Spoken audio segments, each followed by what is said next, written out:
Hello, अस्सलाम वालेकुम। सबको मेरी आवाज़ आ रही है? आवाज़ आ रही मेरी? चलें। अस्सलाम वालेकुम, मेरा नाम डॉक्टर शेख है और आज से हम आपके सीवीएस कार्डियोवास्कुलर सिस्टम के एमसीक्यू स्टार्ट करेंगे। तो सबसे पहले हम क्वेश्चन नंबर 1 पे जो है वो मूव ऑन करते हैं, ठीक है? क्वेश्चन नंबर 1 में सिर्फ आपने जो है ना सिंपल सा क्वेश्चन उसने हमसे ना लेफ्ट एक्सिस डेविएशन की जो है ना वो कॉज़ पूछी है, ठीक है? लेफ्ट एक्सिस डेविएशन अब याद रख लें कि लेफ्ट एक्सिस डेविएशन का मतलब ये है कि लेफ्ट वेंट्रिकल जो है वो ज़्यादा फोर्स लगा रहा है, एक्सर्टिंग ज़्यादा वो ज़्यादा फोर्स लगा रहा है। इसका मतलब ये है कि उसके पास वो हाइपरट्रॉफिड है, वो बड़ा हो हाइपरट्रॉफी इसकी हुई है। क्या हुई है इसकी? हाइपरट्रॉफी, ठीक है? लेफ्ट वेंट्रिकल एक्सिस का मतलब ये है कि पेशेंट पेशेंट का जो लेफ्ट वेंट्रिकल है वो ज़्यादा फोर्स लगा रहा है, उसकी हाइपरट्रॉफी हुई है, ठीक है? तो एक ही केस में जो है लेफ्ट एक्सिस डेविएशन की जो सबसे जो मेजर 2 कॉजेज़ हैं, लेफ्ट हाइपरवेंट्रिकल हाइपरट्रॉफी की जो मेजर 2 कॉजेज़ हैं, उससे हमारे पास जो 2 कॉजेज़ आती हैं, लेफ्ट वेंट्रिकल हाइपरट्रॉफी की जो 2 मेजर कॉजेज़ हैं, वो है aortic stenosis and systemic hypertension, ठीक है? तो इसका जो आंसर बना हमारे पास आंसर बना beta. So I will repeat कि लेफ्ट एक्सिस डेविएशन की सबसे कॉजेज़ पूछी हैं, ठीक है? लेफ्ट एक्सिस डेविएशन का मतलब ये है कि लेफ्ट वेंट्रिकल हाइपरट्रॉफी हो चुका है। लेफ्ट वेंट्रिकल हाइपरट्रॉफी के 2 मेजर कॉजेज़ हैं, एक है एओर्टिक स्टेनोसिस, एक है सिस्टेमिक हाइपरटेंशन, तो इसका आंसर बना बीटा, क्रॉनिक सिस्टेमिक हाइपरटेंशन, ठीक है? Now move on to question number 2। Question number 2 कह रहा है कि हमने इलेक्ट्रिकल एक्टिविटी स्टडी हार्ड कर जाते हैं, तो हमारा जो इलेक्ट्रिकल एक्टिविटी हार्ड करने के लिए हमने अगर इम्पल्स का ओरिजिन देखना हो, तो हमें कौन-सा टिश्यू सेलेक्ट करना पड़ेगा, ठीक है? So we will go on to मैं आपको बताता चलूँ कि electrical system of heart basically था क्या? अब ये देखें कि ये आपका जो है ना वो क्रॉस सेक्शन हार्ट का बना रहा हूँ, ये आपका है जी हार्ट का, ठीक है? ये आपका हार्ट है, ये आपके जो है ना एट्रियम है, ये राइट एट्रियम है, ये राइट वेंट्रिकल है, ये राइट वेंट्रिकल है, ये सॉरी राइट एट्रियम है, ये लेफ्ट एट्रियम है, ये राइट वेंट्रिकल है, ये लेफ्ट एट्रियम है, ये राइट वेंट्रिकल है, ये लेफ्ट वेंट्रिकल है। तो हार्ट में यहाँ पे आपको पता है कि राइट एंट्री में यहाँ पे एक एसए नोड होता है, एसए नोड के बाद यहाँ पे एबी नोड होता है, एबी नोड के बाद यहाँ पे बंडल ऑफ फेज, फिर परकेंडियल फाइबर्स, ठीक है? तो ये हमारे पास जो है ना इलेक्ट्रिकल सिस्टम ऑफ हार्ट है। तो हमारे पास जो फर्स्ट ओरिजिन होती है वो होती है यहाँ से एसए नोड से, फिर एबी नोड तक जाती है, एबी नोड से फिर बंडल ऑफ फेज, ठीक है? बंडल ऑफ फेज के बाद परकेंडियल फाइबर्स, ठीक है? तो तो ओरिजिन क्योंकि इसका यहाँ से जो है वो हमारे पास कह दें कि ये ऐसे नोड से यहाँ पर गई, यहाँ से फिर नीचे गई, यहाँ से फिर इधर और फिर इधर गई। ओके, जब हमारे पास ऐसे नोड के पास है तो इसका आंसर बना हमारे पास अल्फा ऐसे नोड। रिपीटिंग हमारे पास पता है इलेक्ट्रिकल एक्टिविटी हार्ट जो है हमारे पास उसके जो है हमारे ओरिजिन होता है साइनोइड नोड से, जो कि राइट राइट एट्रियम के अंदर होता है, राइट एट्रियम से ट्रैवल करता है एट्रियो वेंट्रिकुलर नोड पे, जो कि एट्रियो वेंट्रिकल के दरमियान होता है। एट्रियो वेंट्रिकल के दरमियान हो जाता है बंडल ऑफ व्हील्स पर, बंडल ऑफ व्हील्स से जाता है परकेंडियल फाइबर्स में, परकेंडियल फाइबर में अब सप्लाई करते हैं राइट वेंट्रिकल और लेफ्ट वेंट्रिकल को। क्योंकि इसका रीजन जो है हमारे पास साइनोइड नोड में होता है, इसका आंसर इसका साइनोइड नोड है, क्योंकि उसने पूछा हुआ कि जो इंपल्स है इलेक्ट्रिकल एक्टिविटी ऑफ हार्ट के रीजन कहाँ से होती है। आंसर क्या हुआ? SA node,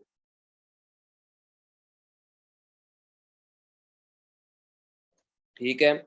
so moving on to question number 3 नहीं है, वो क्वेश्चन नंबर 4, 3 मिसिंग है क्वेश्चन किताब के अंदर।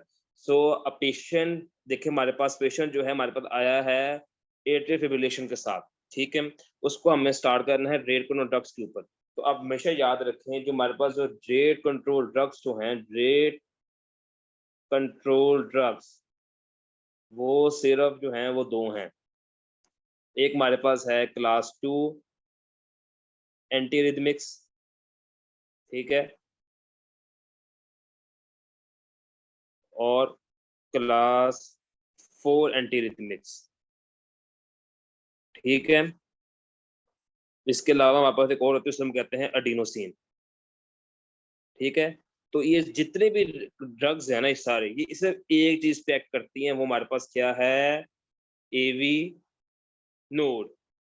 इस पे एक्ट करती हैं एवी नोड।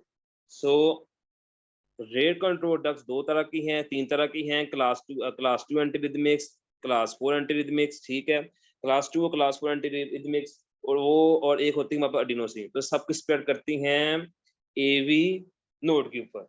ठीक है। सो सो इसका आंसर भी बना, हमारे पास बना जी AV node. So moving on to question number 5, which one is the first line treatment. अब मैं इसको क्वेश्चन को हाईलाइट करूंगा। पूछा हुआ है इसने कि वेंट्रिकल टैकिकार्डिया का जो फर्स्ट लाइन ट्रीटमेंट है वो क्या होगा। ठीक है। आपको पता है कि वेंट्रिकल टैकिकार्डिया जो, ये हमारे पास मैंने इलेक्ट्रिकल सिस्टम हार्ट बनाया था, ये हमारे पास एसए नोड है, यहाँ से गया एवी नोड के ऊपर, SA node, AV node, AV node से आगे bundle of His Purkinje fibres. ठीक है। मैंने हार्ट नहीं बनाया, मैंने बस इसका जो है ना इलेक्ट्रिकल सिस्टम हार्ट बनाया है। ठीक है। बंडल ऑफ फेस, और फिर ये बने हमारे पास परकंजी फाइबर्स। ठीक है।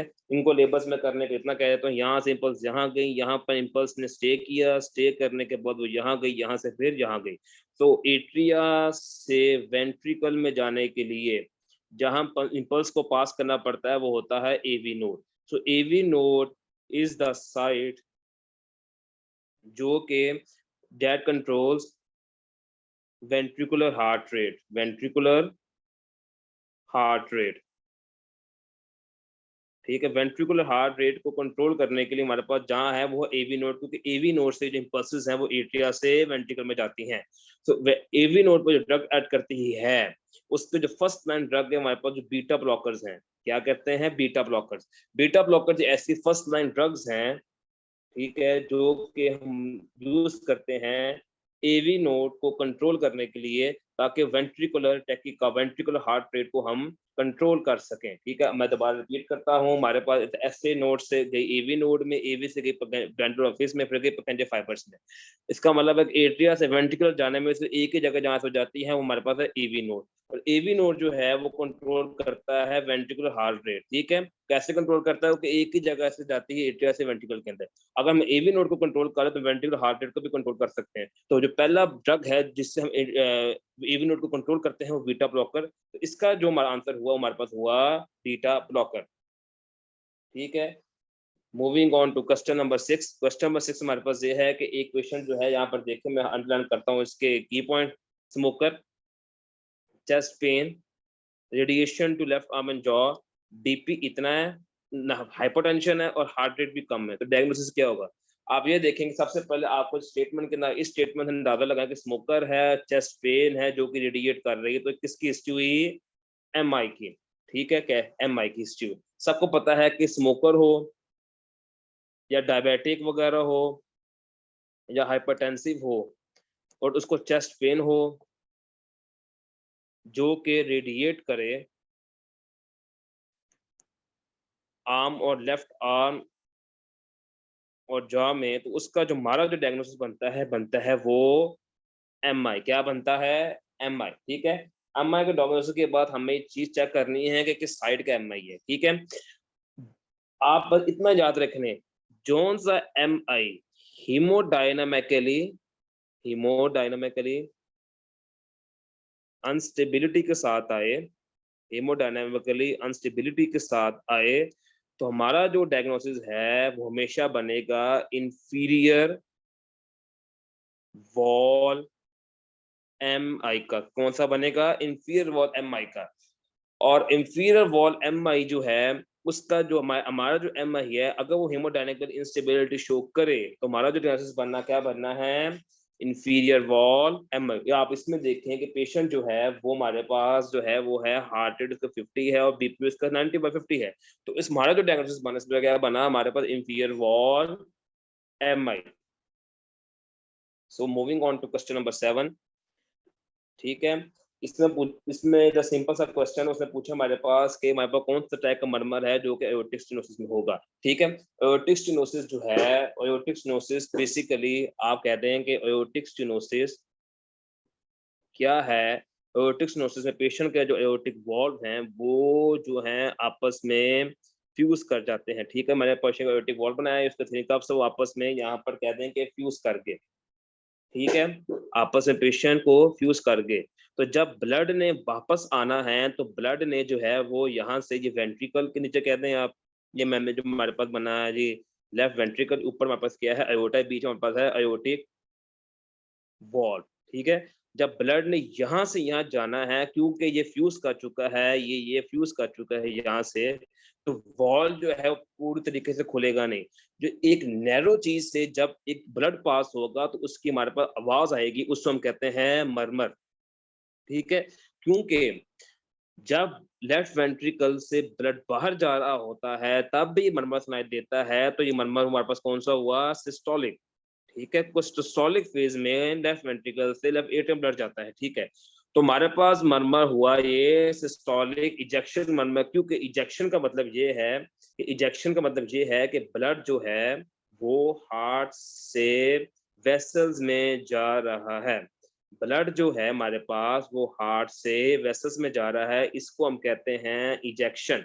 ठीक है, क्योंकि सिस्टोली के दौरान होता है और हार्ट जो है लेफ्ट वेंट्रिकल से हमारे पास उसमें जा रहा है, आयोटा में जा रहा है, इसलिए हम इसे मरमर कहते हैं सिस्टोलिक इजेक्शन मरमर। ठीक हो गया, सिस्टोलिक इजेक्शन मरमर। ठीक है, मैं रिपीट करता हूँ, एओर्टिक स्टेनोसिस में हमारे पास जो है वो वॉल्स के वॉल्स तो कप्स जो हैं वो फ्यूज हो जाते हैं। अब जब लेफ्ट वेंट्रिकल से अयोटा में जब ब्लड जाएगा तो उससे जो साउंड प्रोड्यूस होगी वो होगा, उसे हम कहेंगे मरमर। वो मरमर कैसे होगा, वैसे होगा कि लेफ्ट वेंट्रिकल से जब ब्लड पंप होगा उस कंडीशन में कहते हैं सिस्टोलिक, और जब ब्लड जो है वो हार्ट से वेसल्स में जाए उससे हम कहते हैं इजेक्शन। तो उस मरमर को हम कहेंगे सिस्टोलिक इजेक्शन मरमर। तो हमारा ऑप्शन होगा ए। ठीक है, ना move on to question number 8।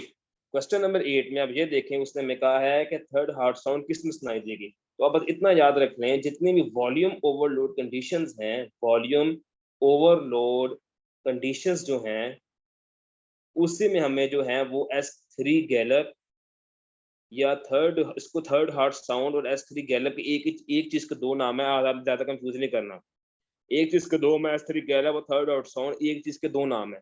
Third heart sound हमें जो है वो सुनाई देगी। तो इसमें एक चीज है जो हार्ट से रिलेटेड, जो volume overload condition of heart. ठीक है, हमारे पास एक ही ऐसी कंडीशन है जिसमें वॉल्यूम ओवरलोड हो रहा है हार्ट का, वो है कंजस्टिव कार्डियक फेलियर। तो कंजस्टिव कार्डियक फेलियर जो है वही है जिसमें हमें जो है S3 गैलप या थर्ड हार्ट साउंड मिलेगी। कंजस्टिव कार्डियक फेलियर हो या फिर अपना कंजस्टिव कार्डियक फेलियर या फिर वैसे डीकंपनसेटेड कार्डियक फेलियर। ठीक है, इन सब में जो है हमारे पास S3 गैलप आएगा। ठीक है, so moving on to question number 9। Question number 9 में ये सिंपल सा क्वेश्चन है, डेफिनेशन बेसिकली है कि एक पेशेंट को चेस्ट पेन हुई है एक्सर्शन के साथ जो कि रिलीव होगी रेस्ट के साथ, तो आपका डायग्नोसिस क्या बनेगा।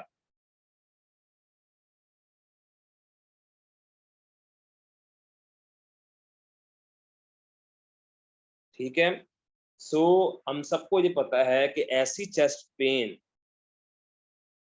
जो कि एक्सर्शन पर हो और रेस्ट पे रिलीव हो जाए उससे हम कहते हैं स्टेबल एंजाइना।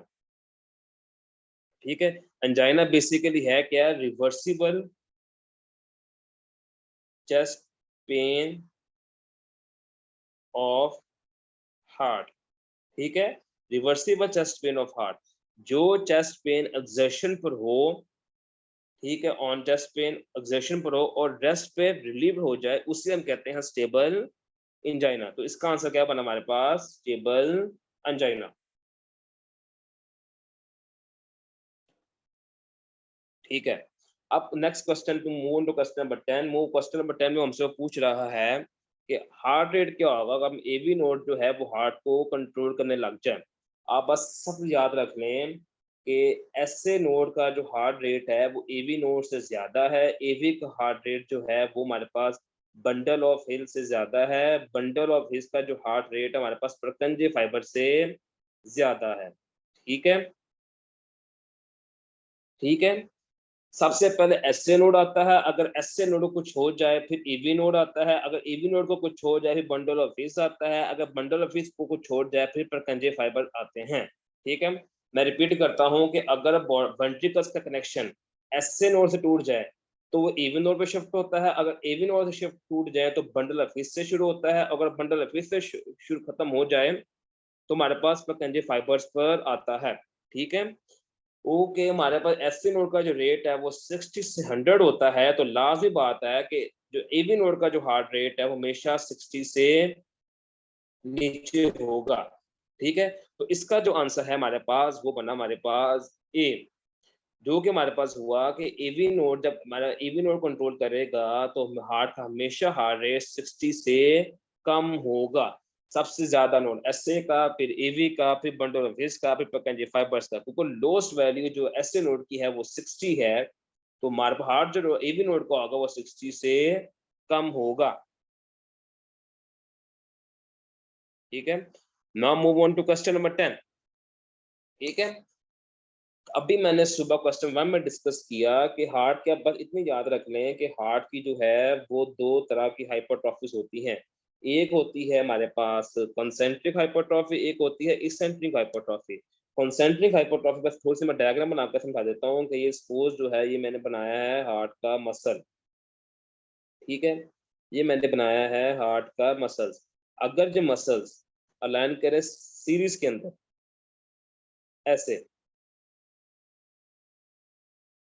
हाइपरट्रॉफी होने के बाद मसल्स जो हैं वो पैरेलल जुड़ जाएं, ठीक है, तो इसको हम कहते हैं इसेंट्रिक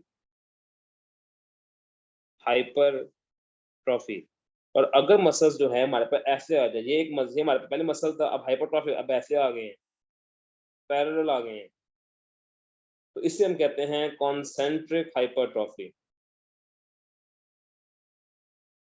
ठीक हो गया, ये थी हमारे पास हाइपरट्रॉफी। और अब एक ये बात, एक और बात याद रखना है कि कॉन्सेंट्रिक हाइपरट्रॉफी और इसेंट्रिक हाइपरट्रॉफी, कॉन्सेंट्रिक होती है प्रेशर कंडीशन, ओवरलोड कंडीशन में, ओवरलोड, और इसेंट्रिक होती है वॉल्यूम ओवरलोड कंडीशन में, वॉल्यूम ओवरलोड। तो एक ही चीज है प्रेशर ओवरलोड जो हमारे पास करती है मोस्ट कॉमन, वो है हाइपरटेंशन।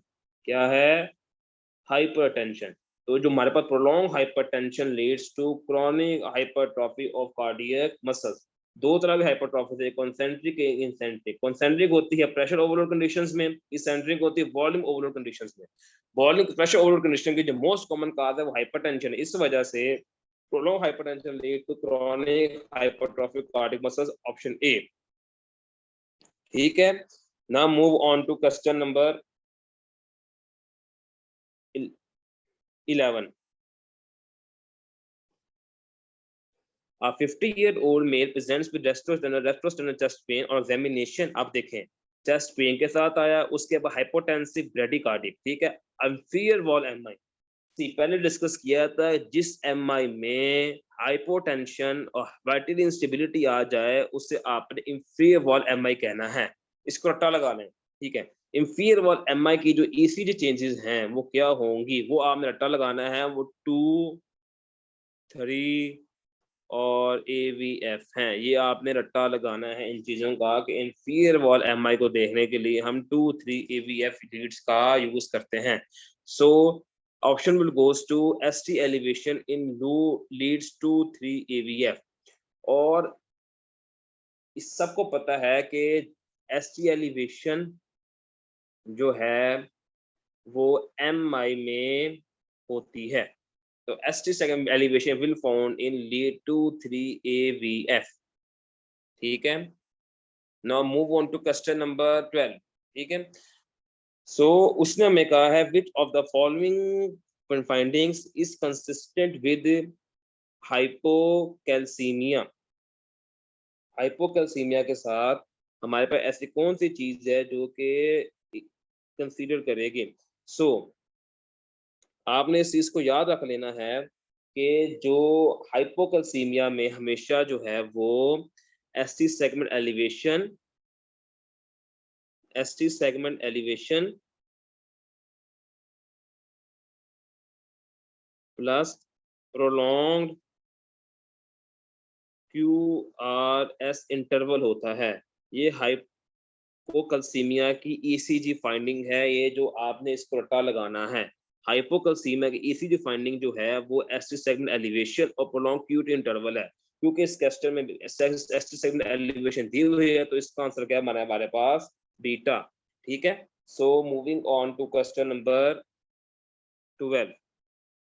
ठीक है, उसने हमें कहा है कि हमने कौन सी चीज जो है which should be avoided in inferior wall MI। ठीक है, आपने इतना याद रखना है कि इंफीरियर वॉल MI के अंदर हेमोडायनेमिकली इंस्टेबिलिटी होती है, जिसकी वजह से हाइपोटेंशन है, और हाइपोटेंशन में कभी भी आपने डायूरेटिक्स और नाइट्रेट्स इनको नहीं देना है। डायूरेटिक्स और नाइट्रेट्स को आपने नहीं देना है। इंफीरियर वॉल MI में हेमोडायनेमिक इंस्टेबिलिटी है जिसकी वजह से हाइपोटेंशन होती है, और हाइपोटेंशन में आपने डायूरेटिक्स और नाइट्रेट्स नहीं देने हैं। तो इसका जो आंसर बना हमारे पास बना अल्फा। ठीक है, now moving on to question number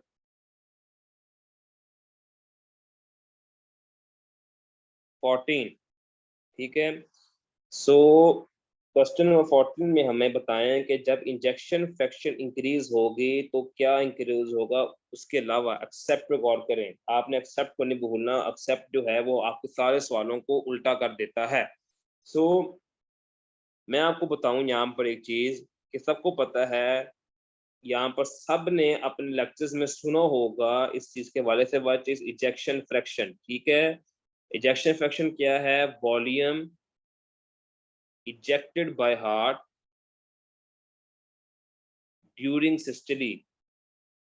systole के दौरान जो वॉल्यूम इजेक्ट किया हार्ट ने उसको हम डिवाइड करते हैं एंड डायस्टोलिक वॉल्यूम के साथ। कैसे करते हैं? एंड डायस्टोलिक वॉल्यूम के साथ।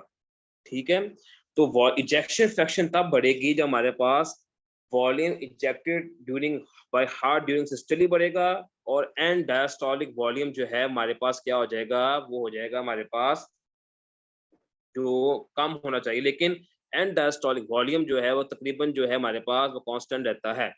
तो इजेक्शन फ्रैक्शन जो है हमारे पास वो तब बढ़ेगी जब हमारे पास volume injected by heart during systole बढ़ेगा। ठीक है, अब जब एक एंड डायस्टोलिक वॉल्यूम से हम माइनस करें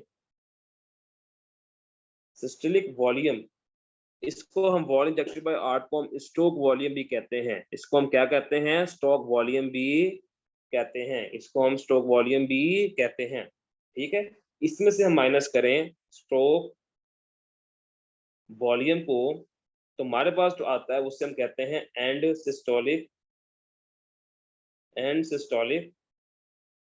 वॉल्यूम। उसे हम कहते हैं end systolic volume. So repeating, जब हम इजेक्शन फ्रैक्शन क्या होती है? Volume injected by heart due systole, उसको हम स्ट्रोक वॉल्यूम भी कहते हैं, divided by end diastolic volume. Ejection fraction तब बढ़ती है जब जो है हमारे पास volume ejected by heart stroke volume बढ़ता है और एंड स्ट्रोक वॉल्यूम बढ़ता है। और अगर हम स्ट्रोक वॉल्यूम में से एंड डायस्टोलिक वॉल्यूम को माइनस करें, हमारे पास एक टर्म आती है, उसे हम कहते हैं end systolic volume. And systolic volume का मतलब ये है कि जो डायस्टोलिक वॉल्यूम को इजेक्ट करने के बाद जो हार्ट में वॉल्यूम बच गया ब्लड का, उसको एंड सिस्टोलिक वॉल्यूम कहते हैं। सिस्टोल के एंड पे जो ब्लड बचा उसे हम एंड सिस्टोलिक वॉल्यूम कहते हैं। आप बेसिक से मैथमेटिकल टर्म है, अगर इसको एंड डायस्टोलिक वॉल्यूम जो है हमारे पास कांस्टेंट है, ठीक है, और स्ट्रोक वॉल्यूम जो है वो बढ़ता जा रहा है, तो एंड सिस्टोलिक वॉल्यूम को कम होना चाहिए। इसको मैं एक मिसाल से समझाता हूँ, ऐसे आपको समझ नहीं आएगी। सपोज पहले हमारे पास एंड डायस्टोलिक वॉल्यूम था, इसको मैं ऐसे लिख रहा हूँ अब 5 लीटर। Suppose 5 litre. सपोज ऐसे इतना होता नहीं, मैं एग्जांपल मिसाल दे रहा हूँ एक आपको। आपने पहले इनिशियल इजेक्शन फ्रैक्शन आके इनिशियल सिस्टोलिक हमारे पास वॉल्यूम था, हमारे पास इसमें स्ट्रोक वॉल्यूम इनिशियल हमारे पास था, स्ट्रोक वॉल्यूम हमारे पास इनिशियल था, हमारे पास पहले था वो सपोज करें 3 लीटर, ठीक है। तो एन सिस्टोलिक वॉल्यूम हमारे पास कितना हुआ, वो हमारे पास हुआ 5 minus 3 is equal to 2 litre, ठीक है। अब जब इजेक्शन फ्रैक्शन बढ़ी तो हमारा स्टॉक वॉल्यूम क्या हो गया, बढ़ गया। अब जो स्पोर्ट बढ़ के हो गया हमारे पास 4 लीटर, कितना हो गया, 4 लीटर। अब जब हमने 5 में से 4 माइनस किया तो एन सिस्टोलिक वॉल्यूम आया 1 लीटर, कितना आया, 1 लीटर। तो एन सिस्टोलिक वॉल्यूम कम हो गया है। तो अब जब एन सिस्टोलिक वॉल्यूम कम हुआ तो कह रहा है कि जब इंजेक्शन फ्रैक्शन इंक्रीज होगा तो कौन सी चीज इंक्रीज होगी, कार्ड स्टॉक वॉल्यूम बढ़ा। एक मिनट के अंदर स्टोक वॉल्यूम को मल्टीप्लाई करें हम किसके साथ, कहते हैं कि टोटल हार्ट रेट के साथ, तो वो हमारे पास बन जाता है कार्डिक आउटपुट। जब स्टोक वॉल्यूम बढ़ेगा तो ऑटोमेटिक कार्डिक आउटपुट भी बढ़ जाएगी, कार्डिक कंट्रैक्टिलिटी बढ़ेगी, इजेक्शन फ्रैक्शन जब इंक्रीज होगी इससे एंड सिस्टोलिक वॉल्यूम जो कम होगा। आपको मैं सारी विचार समझाया कि जब इजेक्शन फ्रैक्शन ज्यादा होगी तो उससे अपना स्ट्रोक वॉल्यूम बढ़ेगा, जब स्ट्रोक वॉल्यूम बढ़ेगा तो एन सिस्टोलिक वॉल्यूम जो है हमारे पास कम हो जाएगा। आपको मैंने पूरी मिसाल से इस चीज को समझा दिया है। So moving on to question number 15, preload is an indicator of, ठीक है, what is first of all what is preload, ठीक है। प्रीलोड बेसिकली क्या है कि आपको मैं साथ से समझाऊं, हमारे पास अगर ये हार्ट है, ठीक है, ठीक है, ये right atrium, left atrium, right ventricle, left ventricle. तो अपना डायस्टोली के आखिर में जो राइट एट्रियम में हमारे पास जो ब्लड होगा, जो राइट एट्रियम हमारे पास जो ब्लड होगा डायस्टोली के आखिर में, उसको हम कहते हैं प्रीलोड। क्या कहते हैं, प्रीलोड, ठीक है। सो इस कंडीशन में प्रीलोड का is indicator of left ventricular and diastolic volume. Diastolic के आखिर में एंड डायस्टोलिक वॉल्यूम, जो वॉल्यूम ऑफ ब्लड होगा उसको हम कहेंगे एंड डायस्टोलिक वॉल्यूम।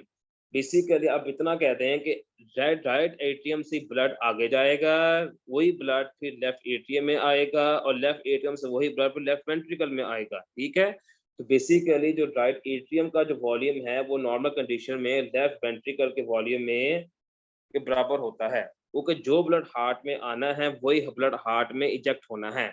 सो जो वॉल्यूम एक कहते हैं कि लेफ्ट वेंट्रिकल के आखिर में होगा वो वॉल्यूम इसको इक्वल है, तो इस वजह से left ventricle and diastolic volume जो है वो प्री लोड उसको इंडिकेट करता है कि एंड डायस्टोलिक वॉल्यूम जो है, left ventricle and diastolic volume जो है, डायस्टोलिक आखिर में हार्ट में कितना वॉल्यूम है उसको हम कहते हैं left ventricular and diastolic volume, और प्री लोड उसका इंडिकेटर है। ये चीज बस इसमें चीज है जो आप देखनी है। Resting membrane potential of sinus node, ये सीधा सीधा जो है रट्टे वाला सवाल है, इसमें कुछ कंसेप्ट नहीं है, वो आंसर ए है, इसको हम रट्टा लगाना है। इसमें ऐसी कोई चीज नहीं, इसको आप याद रखने, बस इतना याद रख ले कि रेस्टिंग मेम्ब्रेन पोटेंशियल जो है वो वो हमेशा नेगेटिव में होता है, वो पॉजिटिव में नहीं होता, ठीक है। जो एक्शन पोटेंशियल है वो पॉजिटिव में हो सकता है, लेकिन जो रेस्टिंग और मेन पोटेंशियल हमेशा नेगेटिव में होता है। आप इतना याद रख लें कि रेस्टिंग और मेन पोटेंशियल हमेशा नेगेटिव में होता है, ठीक है। Now moving on to question number 17। Question number 17 में कह रहा है कि 40-year-old मेल पेशेंट एस्टेमी के साथ जनरल हॉस्पिटल में आपके पास आया है, आपने अपनी इनिशियल मैनेजमेंट में क्या करेंगे।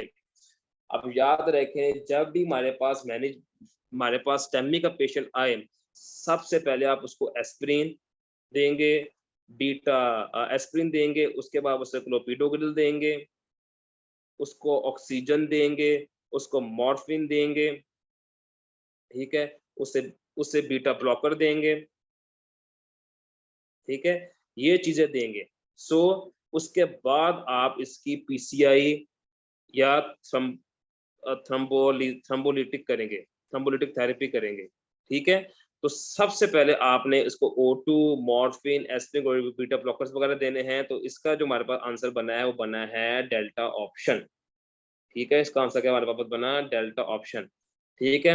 वैसे भी जो पीसीआई की फैसिलिटी जो है वो हमेशा जनरल हॉस्पिटल में नहीं होती, उसके लिए आपको बड़े हॉस्पिटल में, बिग हॉस्पिटल में, जैसे हमारे पास जो है म्यू है, अलाइड वो है, पीआईसी है, उसमें आपको रेफर करना पड़ता है। जनरल हॉस्पिटल में पीसीआई की फैसिलिटी अवेलेबल नहीं होती, इसलिए आपको रेफर करना। तो आप बेसिकली सिर्फ बेसिक लाइन पर जो है वो आपने मैनेजमेंट करनी है। Now moving on to pansystolic murmur. So what do you mean by pansystolic? Simple definition है, पैनसिस्टोलिक मर्मर का मतलब ये है कि मर्मर जो है, murmur that is present throughout the systole. Murmur that is present throughout the systole, उसको हम कहते हैं पैनसिस्टोलिक मर्मर। मतलब वो ऐसा मर्मर जो कि पूरी सिस्टली के दौरान प्रेजेंट हो, उससे कहते हैं पैनसिस्टोलिक। पैन का मतलब पूरा, पूरी सिस्टली के दरमियान, पैन पूरी systolic systole, pan systolic murmur पूरी सिस्टली के दरमियान प्रेजेंट हो, उससे हम कहते हैं पैनसिस्टोलिक मर्मर, ठीक है।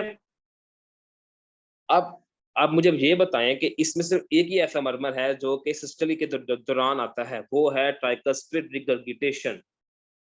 कौन सा मर्मर, ट्राइकस्पिड रिगर्गिटेशन। अब याद रख लें, mitral, tricuspid regurgitation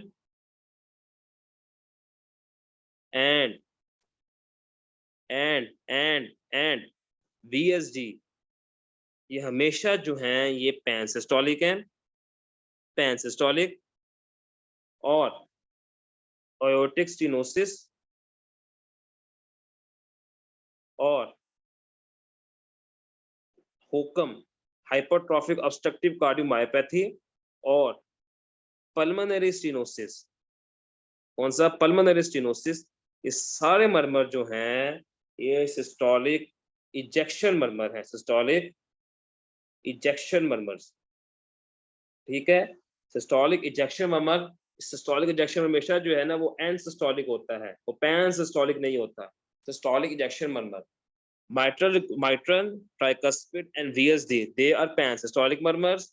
Aortic stenosis, HOCM, pulmonary stenosis, they are end-systolic ejection murmurs, ठीक है। ये आप में चीज याद रखें। तो इसका आंसर हमारे पास बना tricuspid regurgitation,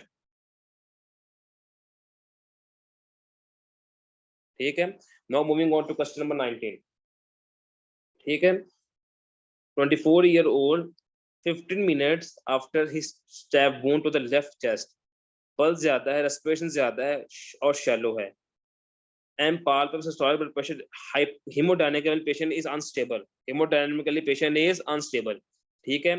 muffled heart sounds and jugular venous distension, Baxter, Baxter हमें याद रखना है, कार्डियक टेम्पोनार्ड का जो ट्रायड है उसे हम कहते हैं Baxter। क्या कहते हैं, Baxter। वो आपने हमेशा जो है वो याद रखना है। सबसे पहले क्या है हमारे पास, muffled heart sounds, muffled heart sounds. दूसरा हमारे पास जो है हाइपोटेंशन, और तीसरा हमारे पास है जुगुलर वीनस डिस्टेंशन। अगर ये तीनों चीजें पेशेंट में प्रेजेंट हो, patient has muffled heart sounds, patient has jugular Venus distension, patient is hypotensive, जो आपका जो डायग्नोसिस है वो बनना चाहिए है कार्डियक टेम्पोनार्ड। क्या बनना चाहिए, कार्डियक टेम्पोनार्ड। कार्डियक टेम्पोनार्ड जिसमें अगर आपका जुगुलर वेनस डिस्टेंशन हो, मफल्ड हार्ट साउंड हो, हाइपोटेंशन हो, जो आपका जो डायग्नोसिस है वो बनना चाहिए कार्डियक टेम्पोनार्ड, ठीक है। Now move on to question number 20, ठीक है। क्वेश्चन नंबर 20 की सबसे हिस्ट्री आपने दे दी, इन्फेक्टिव एंडोकार्डाइटिस के साथ पेशेंट आया है, पेशेंट को डिज्निया, पाल्पिटेशंस, पल्मोनरी एडिमा हो गया है। एक चीज हमेशा याद रखें कि जब भी ये देखें, जो इन्फेक्टिव एंडोकार्डाइटिस है उसने तीन तरह के मर्मर करने हैं, acute, not chronic. Acute infective endocarditis not chronic, कौन कौन से? माइट्रल रिगर्गिटेशन कर सकता है, पल्मोनरी अपना अयोर्टिक रिगर्गिटेशन कर सकता है, और ट्राइकस्पिड रिगर्गिटेशन कर सकता है।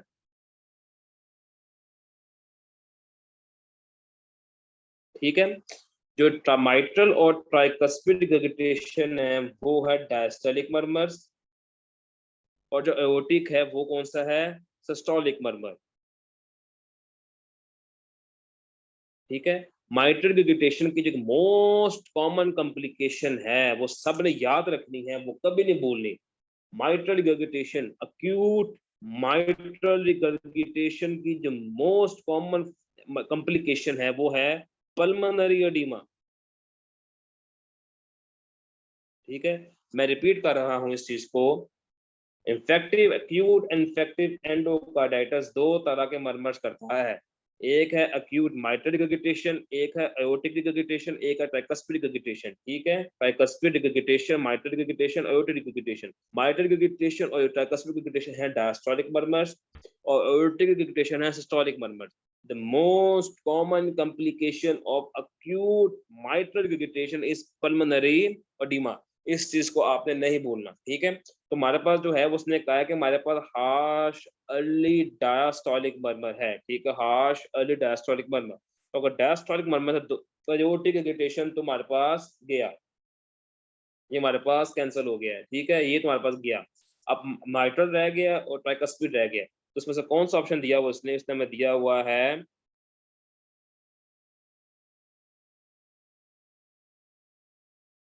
ओहो, आई एम सो सॉरी, एक चीज मुझसे थोड़ी सी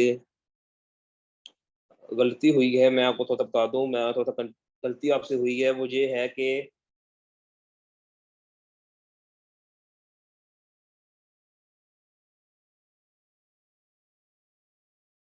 तीन तरह का मरमर जो करता था। ठीक है, जो माइट्रल रिगर्गिटेशन है और ट्राइकस्पिड रिगर्गिटेशन थे, ये मरमर थे हमारे पास सिस्टोलिक, और एओर्टिक रिगर्गिटेशन हमारे पास मरमर थे डायस्टोलिक। ठीक है, ये चीज थोड़ी सी मैं उल्टा कर गया हूँ, I am so sorry for that. कि हमारे पास acute acute infective endocarditis murmur करता है माइट्रल रिगर्गिटेशन, और दूसरा करता है ट्राइकस्पिड रिगर्गिटेशन। ठीक है, और तीसरा करता है aortic regurgitation. Mitral regurgitation murmur and tricuspid regurgitation murmur ये हैं सिस्टोलिक मर्मर, और एओर्टिक रिगर्गिटेशन मर्मर ये है हमारे पास diastolic murmur. Acute mitral regurgitation की जो हमारे पास मोस्ट कॉमन कॉम्प्लिकेशन है पल्मोनरी एडीमा, ये चीज आपने नहीं भूलनी। ठीक है, उसने हमारे पास कहा है हार्श अर्ली डायस्टोलिक मर्मर कौन सा है? डायस्टोलिक मर्मर है तो सिस्टोलिक मर्मर्स तो हमारे पास गए, माइट्रल रिगर्गिटेशन भी गया, ट्राइकस्पिड रिगर्गिटेशन भी गया। ठीक है, सो aortic there is only one murmur that is diastolic, that is due to infective endocarditis. इसमें एक ही ऐसा मर्मर है जो डायस्टोलिक होता है, वो है एओर्टिक रिगर्गिटेशन का मर्मर। तो जब भी इन्फेक्टिव एंडोकार्डाइटिस में आपके पास अर्ली डायस्टोलिक मर्मर आ जाए तो आपने हमेशा उसका आंसर लगाना है aortic regurgitation. Sorry for that, I was just confuse. So दो चीजों में हो गई, उल्टा पुल्टा हो गया, सॉरी फॉर दैट। ठीक है, so question number 21। Question number 21 वो कह रहा है कि mean arterial pressure increases due to. ठीक है, सिंपल सी बात है, मेन आर्टीरियल प्रेशर का दो, mean arterial pressure is directly proportional to total peripheral resistance. ठीक है, मेन आर्टीरियल प्रेशर का जो फार्मूला है वो आप याद रख लें। ठीक है, वो हमारे पास है, वो हमारे पास जो है मेन आर्टीरियल प्रेशर का जो हमारे पास फार्मूला था, वो इसको रहने दे बेशक आप, ये जो है हमारे पास वो है 2/3 diastolic pressure plus 1/3 systolic pressure. अगर किसी को याद आता है तो ठीक है, नहीं तो इसको इतना याद रखने की जरूरत नहीं है। मेन आर्टीरियल प्रेशर का जो फार्मूला आता है वो 2/3 diastolic pressure plus 1/3 systolic pressure. ठीक है, जो नॉर्मल हमारे पास जो है वो मेन आर्टीरियल प्रेशर आता है वो होता है हमारे पास 90। मेन आर्टीरियल प्रेशर जो नॉर्मल है वो हमारे पास होता है 90 मिलीग्राम मिलीमीटर पर मरकरी। ये हमारे पास जो है वो नॉर्मल है। ठीक है, तो mean arterial pressure directly proportional to total peripheral resistance, ये चीज हमें याद रखनी है। टीपीआर बढ़ेगी तो हमारे पास मेन आर्टेरियल प्रेशर भी बढ़ेगा। ठीक है, कोई टीपीआर बढ़ेगी तो हमारे पास मेन आर्टेरियल प्रेशर भी बढ़ेगा। तो इसका जो आंसर वो बना हमारे पास बना वो अल्फा ऑप्शन। ठीक है, एक चीज जो है वो अब में एक लॉ है, उसे हम कहते हैं इंथोवियन लॉ। ठीक है, इंथोवियन लॉ के मुताबिक जब हम lead one amplitude plus lead three amplitude को मिलाएंगे तो उसका जो आंसर निकलेगा वो निकलेगा लीड टू एम्पलीट्यूड। एम्पलीट्यूड का मतलब है ये जो हमारे पास है ये पी वेव क्यूसीसीजी की, ये क्यूआरएस कॉम्प्लेक्स और ये टी वेव। ठीक है, इसका जो एम्पलीट्यूड है यहाँ से लेके यहाँ तक, इसको हम कहते हैं क्यू वेव। सो हम क्यूआरएस कॉम्प्लेक्स जो है लीड थ्री और क्यूआरएस कॉम्प्लेक्स लीड वन में आपस में मल्टीप्लाई करें तो वो लीड टू के बराबर आएगा। ये इंथोवियन लॉ है, इसको हमें बस एक जो है ना, इसको सिर्फ और सिर्फ इसको ऐड करना है लीड वन और लीड थ्री को। तो 0.5 प्लस 0.6 कितना हुआ, वो हमारे पास बना 1.1। तो आंसर हमारे पास बना 1.1 seconds. So now move on to question number 23। Pansystolic murmurs को मैं पहले ही डिफाइन कर चुका हूँ। पैंस सिस्टोलिक मर्मर तीन तरह के हैं, माइट्रल वाल्व गर्गिटेशन, ट्राइकस्पिड वाल्व गर्गिटेशन और वेंट्रिकुलर सेप्टल डिफेक्ट। तो इसमें सिर्फ एक ही है, वो है माइट्रल वाल्व गर्गिटेशन। सो ये मैं पहले ही आपको एक्सप्लेन कर चुका हूँ, तो इसको हम ज्यादा टाइम ज़ाया नहीं करेंगे। हम क्वेश्चन नंबर 24 पढ़ाते हैं। क्वेश्चन नंबर 24 कह रहा है कि 45-year-old male presents with severe chest pain. ठीक है, पेशेंट हमारे पास आया है सीवियर चेस्ट पेन के साथ ड्यू टू एन एमआई। ठीक है, 6 आवर्स के बाद इसकी जो ब्लड एलिवेशन जो थी वो 24 पी की और 60 आवर्स के बाद वापस आ गई। तो कौन सा एंजाइम होगा? देखें, हम जो हैं कार्डिक एंजाइम्स जो हैं वो दो तरह के मेजर करते हैं। एक मेजर करते हैं हमारे पास ट्रोपोनिन जो हमारा मेन है, जो कि हमारा मेन है। दूसरा हमारे पास है क्रिटाइन काइनेस बी, एमबी। कौन सा है? दो तरह के मेजर करते हैं, एक मर्द करते हैं ट्रोपोनिन, एक करते हैं सी के एम डी। ट्रोपोनिन जो है इसकी खासियत है कि ये 10 दिन के बाद जाकर नॉर्मल होता है, 10 days।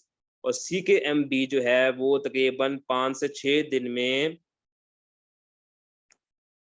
जो है वो तकरीबन कहते हैं कि 60 आवर्स के अंदर जाके जो है ना, 2 से 3 दिन के अंदर जाके जो है वो हमारे पास नॉर्मल हो जाता है। जो हमारे पास सी के एम बी है वो 2 से 3 दिन के अंदर जाकर नॉर्मल हो जाता है। बाकी एलिवेशन दोनों के सेम है, बस ट्रोपोनिन जो है वो 10 दिन में जाके कम होता है, सी के एम भी 2 से 3 दिन में जाके कम होता है। तो 60 आवर्स का मतलब ये है कि 24 को हम 2 से मल्टीप्लाई करें तो 48 और 24 को हम 3 से मल्टीप्लाई करें तो 72। तो 48 और 72 का डिफरेंस मिड है वो 60 आवर्स है। तो 60 आवर्स पे जो है वो कार्डिक क्रिएटिनिन काइनेज नॉर्मल हो जाता है। तो इसका जो आंसर बना हमारे पास बना सी। ठीक है, मैं रिपीट करता हूँ, कार्डिक एंजाइम्स जो है वो दो तरह के होते हैं, एक वो होता है ट्रोपोनिन, एक होता है सी के एम बी। ट्रोपोनिन जो है वो 10 days में जाकर नॉर्मल होता है और सी के एम बी 2 से 3 दिन में जाकर नॉर्मल होता है। तो 2 से 3 दिन का मतलब है 48 से 72 दिन में जाकर नॉर्मल होगा। तो उसका मिड पॉइंट 60 है, क्योंकि 60 ने लिखा हुआ तो इसका आंसर बना C K M B. Question number 25। क्वेश्चन 25 में देखें कि 25 और फीमेल है जिसको फीवर है पिछले 10 दिनों से, उसके बाद उससे कंटिन्यूस सेंटर चेस्ट पेन हुई है unrelated respiration. What is the most common structure involve in this patient? ठीक है, बस आपने इस पे एक चीज याद रखनी है, low grade fever plus central chest pain plus pain relieved on sitting plus diffuse ECG changes. Diffuse का मतलब है कि हर इन एवरी लीड, तो लो ग्रेड फीवर हो, सेंट्रल चेस्ट पेन हो, पेन रिलीफ ऑन सिटिंग हो और ईसीजी चेंजेस हो, तो आपको जो डायग्नोसिस है वो बनता है एक्यूट पेरिकार्डाइटिस। क्या बनना चाहिए? Acute pericarditis. ठीक है, low grade fever, central chest pain, pain relief on sitting, diffuse ECG changes, जो आपका जो डायग्नोसिस बनना है वो बनना है एक्यूट पेरिकार्डाइटिस। तो हमारे पास पेरिकार्डाइटिस में कौन सा स्ट्रक्चर इन्वॉल्व होगा? वो डेफिनेटली पेरिकार्डियम इन्वॉल्व होगी।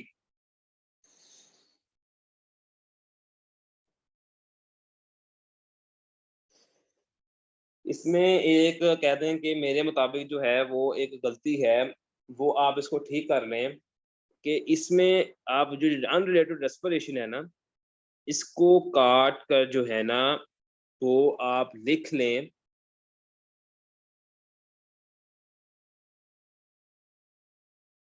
Relieve on leaning forward.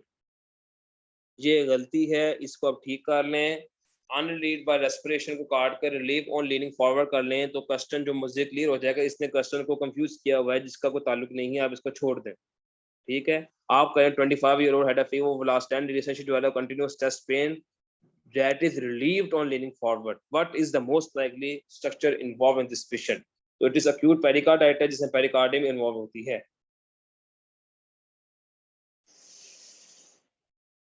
ठीक है, now move on to question number 26। ठीक है, इसमें आपको जानने से पहले मैं आपको थोड़ा सा एक्सरे पर स्ट्रक्चर बताऊं। अगर आप पेशेंट का एक्सरे के आप देखें तो आप ये पेशेंट के स्टर्नम है, ये ज़ीफॉइड प्रोसेस है, ये मनूब्रियम है। ठीक है, यहाँ पर जो है आपका कहते हैं कि right border of the heart पड़ा हुआ है।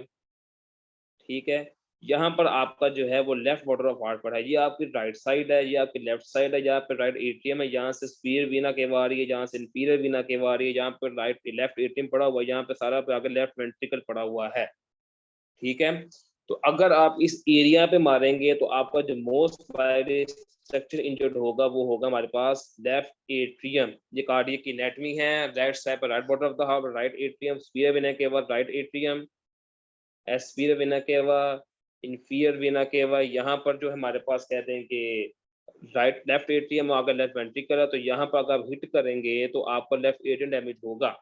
तो इसका जो आपका जो आंसर बनना है वो बनना फिर कह देंगे step one along the left edge of the sternum through the fourth intercostal space। तो हमारा जो आंसर बना वो बना है लेफ्ट एट्रियम।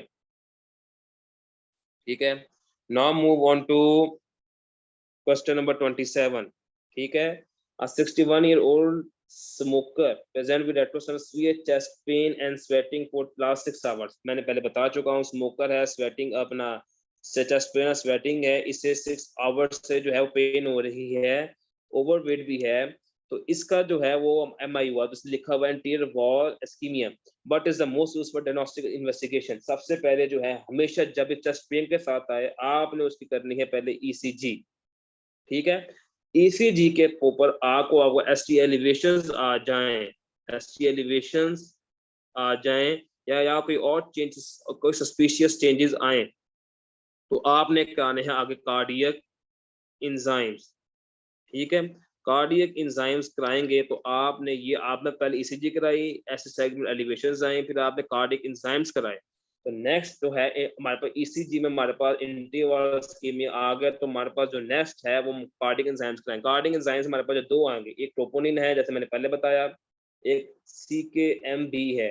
तो जो मोस्ट फेवरेबल है हमारे पास ट्रोपोनिन है। Troponin is highly sensitive and specific, highly sensitive and specific. तो हमारे पास उसका जो आंसर बना वो बना हमारे पास ट्रोपोनिन। ठीक है, कौन सा आंसर बना हमारे पास? ट्रोपोनिन बनना चाहिए इसका आंसर। सो ट्रोपोनिन लेवल्स। ठीक है, next question, question number 27। A 45-year-old man complains of rectus for fun day duration with pain intermittent and sharp, cough and low grade fever, acute pericarditis। इसको हम पहले डिस्कस कर चुके हैं इसलिए हम इसको मजीद डिस्कस नहीं करेंगे। ठीक है, A 70-year-old is brought up with severe chest pain radiating the left arm for 30 minutes duration। His chest ST elevations आ गई हैं, डायग्नोसिस क्या मायोकार्ड इंफार्क्शन पे डिस्कस कर चुके हैं, इसको हम मजीद डिस्कस करके नहीं करेंगे। ठीक है, move on to question number 29। 65-year-old man presented a 6-week history of nocturnal cough with frothy sputum which gets relieved on sitting up. Examination में blood pressure इतना है और chest basal cramps है. What is the most likely diagnosis? मैंने आपको respiratory के chapter में MCQ से बताया था कि फ्रॉथी स्पूटम जिधर भी आ जाए क्या है, पल्मोनरी एडिमा. ठीक है, पेशेंट को हमारे पास पल्मोनरी एडिमा हो रहा है, ठीक है, प्लस कह दें कि बेजल क्रेप्ट्स हैं, बेजल क्रेप्ट्स प्लस हाइपरटेंशन है. ठीक है, तो ये जितने भी चीजें हैं हमारे, जितने भी हैं, ये हमारे पास इशारा कर रही हैं कि पेशेंट को क्या है, कंजस्टिव हार्ट फेलियर. ठीक है, ऑर्थोपनिया हिस्ट्री है इसके अंदर, ऑर्थोपनिया रात को बार बार उठ रही है. तो जब भी याद रख लें, पेशेंट को ऑर्थोपनिया की हिस्ट्री हो या पीएनडी की हिस्ट्री हो प्लस पल्मोनरी एडिमा हो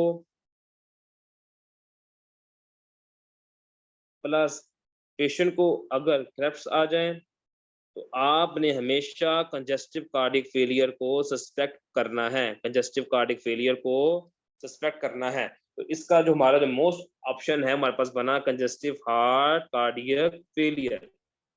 ठीक है, so moving on to question number 30. A previously asymptomatic child, 8 years old, 2 weeks history of high grade fever, fatigue, weight loss, myalgia, headache. He is pain and heart. आप बस एक चीज याद रख लें, इन्फेक्टिव एंडोकार्डाइटिस के सवाल जो हैं वो बहुत ही कंफ्यूजिंग होते हैं. हमेशा आप याद रखें दो चीजें, अपना fever, long history of fever, long history of high grade fever plus murmur,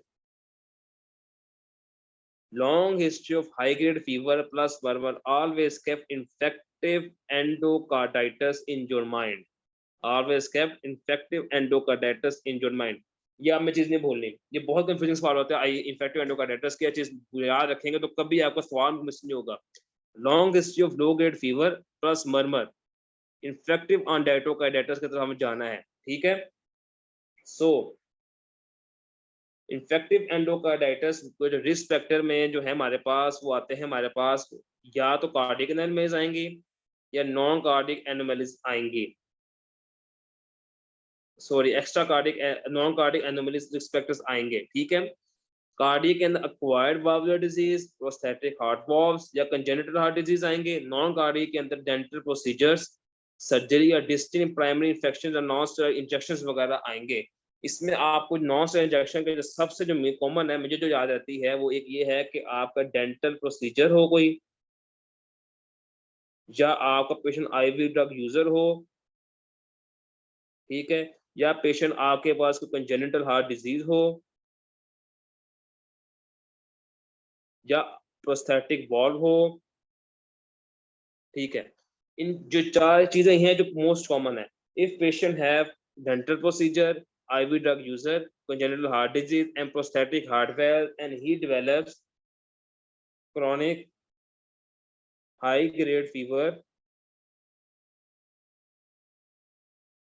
plus murmur, तो आपका जो डायग्नोसिस है वो हमेशा जो है वो इन्फेक्टिव एंडोकार्डाइटिस जो है वो बनना चाहिए. I repeating, if patient have dental procedure, IV drug user, congenital heart disease and prosthetic valves, and patient develop chronic high grade fever plus murmur, so आपका जो डायग्नोसिस है वो बनेगा इन्फेक्टिव एंडोकार्डाइटिस.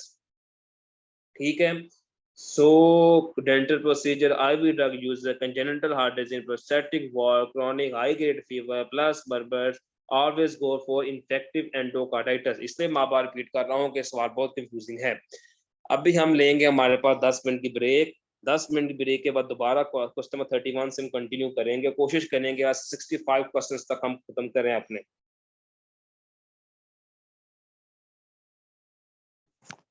सो आपको मैं आपसे तकरीबन 11:18 पर दोबारा मिलूंगा.